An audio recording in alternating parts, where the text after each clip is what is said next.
শরীফুল, তুমি আমাদের হীরার টুকরা। এলপিএল অভিষেক ম্যাচেই কেমন বোলিং করলেন শরীফুল ইসলাম, যা দেখে তার টিম মালিকের যেমন ছিল রিয়াকশন।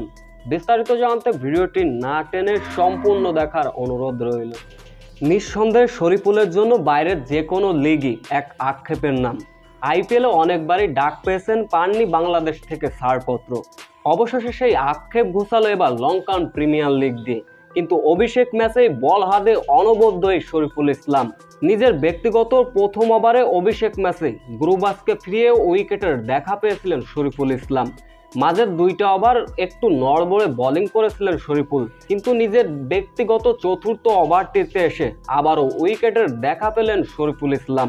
তবে শরীফুলের সবথেকে বড় বৈচিত্র্য ছিল এদিন স্লোয়ার কাটারে টিম মালিককে মুগ্ধ করেছেন। 4 ওভার বোলিং করে 43 রান খরচায় নিয়েছিলেন মূল্যবান 2টি উইকেট। শরীফুলের এমন অনবদ্য বোলিং দেখে ডাগ আউট থেকে তার প্রতি মুগ্ধ হয়েছেন ক্যান্ডিড টিম মালিক।